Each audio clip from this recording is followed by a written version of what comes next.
I just stand here and talk. Okay. You guys can scoot up a little bit. It's your job to turn it into something Magical. Hello, everybody, and welcome to Keeping Runners on the Road. I'm Dr. Cameron Garber here with Dr. Mark Humbert, and we love to help keep runners on the road. That's what we do here at Body Smart, and that's why we bring this video series. We want to kind of give you a science-based approach at looking at why you need to do certain things in your running to keep you healthy and stay on the road. And so we want to look today a little bit more at the return to fully participating in your sport and being able to compete again. So there are certain phases to doing so that will help you be able to do so in a healthy way to avoid future injury and make sure that you're not getting back to things too quickly and just setting yourself up for your next injury. We see this a ton in both like high school and collegiate sports, and even in the recreational runner who is trying to get back to running because they have some goal. Like they bought, an entrance into a race last year, it was deferred. And so now they have this thing coming up and they're getting back into training and they're just, wondering if they're ready for it. So we've got to make sure we go through all of these phases first before we really get back to trying to compete in a race, even if that competing is with ourselves, if we're trying to PR or whatever. So let's go through the different phases. Give us the rundown, Mark, and then we'll talk about each of them. Yeah. So first, I think with looking at the phases this way, it really entails a mindset shift. Because what happens, right, when so many of us get injured is it's all on performance, right? And so we end up really kind of like you said, overdoing it, doing too much, like making the recovery process a lot longer than it has to be because we're so focused on that PR or that performance or whatever. And I think being able to take a look at it and say, okay, well, I want to be able to do this activity throughout a lifetime and be able to perform well throughout a lifetime. And so kind of taking that aspect where like there's some more patience involved in going through these steps. Absolutely. So here at Body Smart, right, our big thing is we keep runners on the road. And so we always try to, as much as we can, right, keep you running, whether that's dosing it down, putting you on light speed lift, right, changing that load. But with the phases, what we really want to focus on initially is that primary rehab process. So strengthening the muscles, the joints, not only kind of the area where we're experiencing symptoms, but throughout the whole chain. So we make sure that the whole system is really shored up. And then starting to add in things like plyometrics, right? Letting the system experience some load again. Right. Well, first building up the weight part of the load, like how much strength you have and building up that load tolerance from high weight and then getting into more plyometric, right? Yeah. So we have that really, let's call that the loading phase or the strengthen phase. Then we'll have a return to participation. That's followed by a return to sport, whatever that is, whether it's running, basketball, football, etc.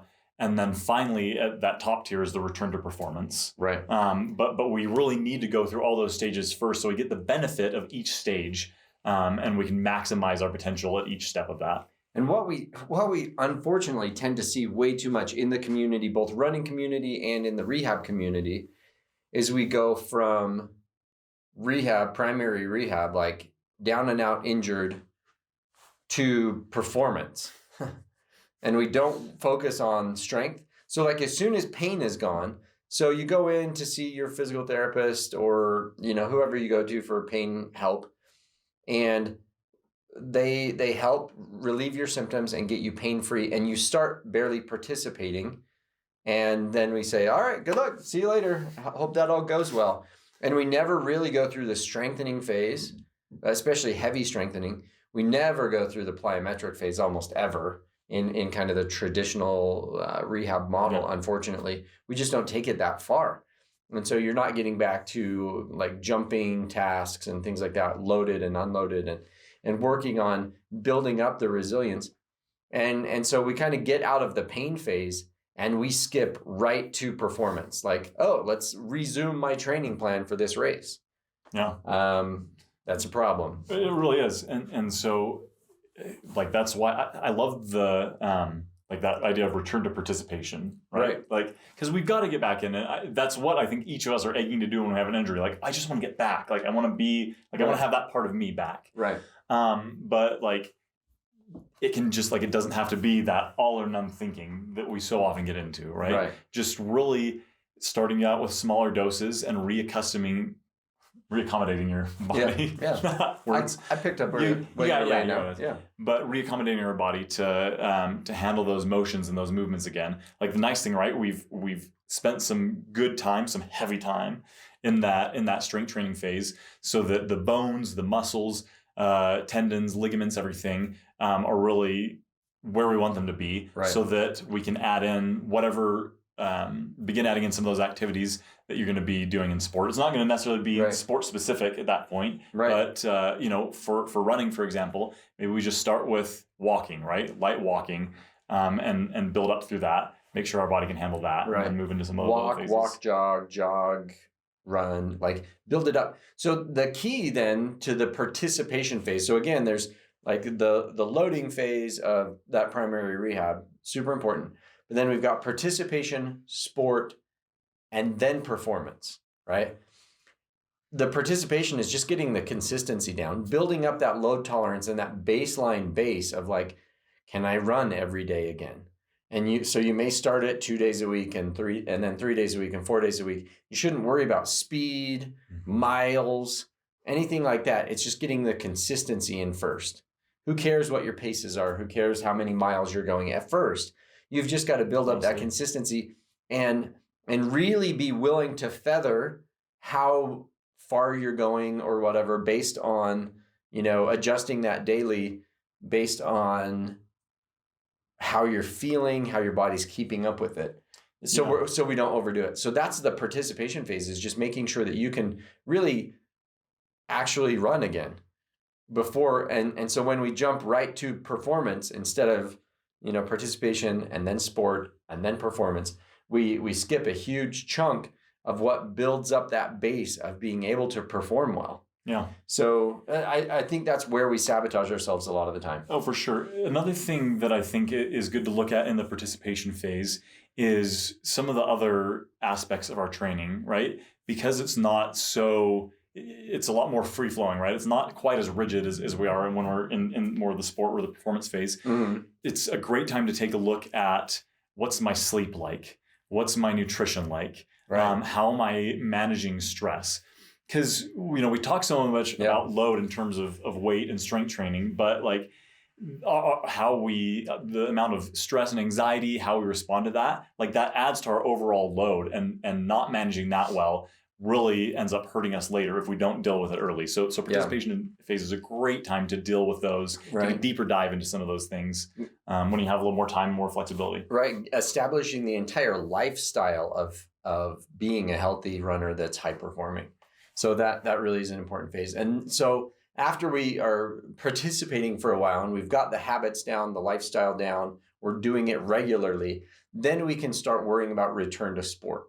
So then at that point, we can start saying, okay, I want to begin training for a race. So I'm going to start building up my mileage and I'm going to start working on pace. We can start working on that at that point and start like building ourselves up a little bit more.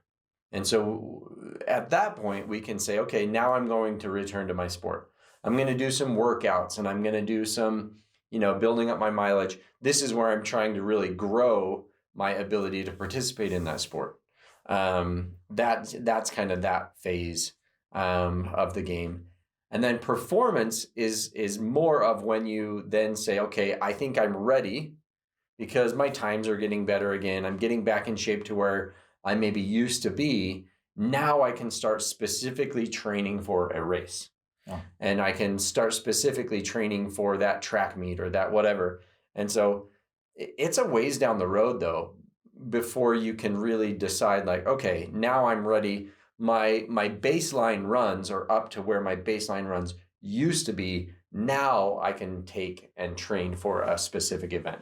Yeah. And so that you've got to take and have the patience, like Mark talked about. You've got to have the patience to be able to do all of those phases.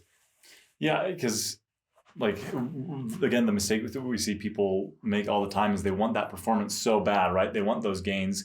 And you can get some of those for short term, right? Mm-hmm. Like if you hit it really hard and kind of wear yourself out, like you can get some of those gains. You might get a couple PRs, but it's really good. You're going to shortchange yourself in the process. Like there are no shortcuts in getting to peak performance, right? There just aren't any. And so being able to exhibit the patience throughout that whole journey means that you'll not only, your body will be in better shape to handle those adaptations that lead to performance. You'll be more in the mental space to be able to do that, right? Right.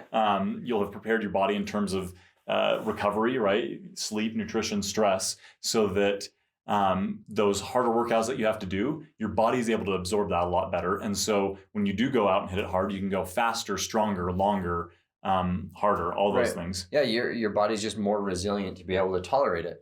But it takes time to build that resilience up. And so that's the key, is make sure you go through all of those phases. You don't just go from 0 to 60 with your running. And that's what we do. We see that a lot, like I said, with athletes performing for a school, whether that's at the college level or the high school level. We see a lot of athletes, as soon as they get the all clear, they just go right back at it, training with the team.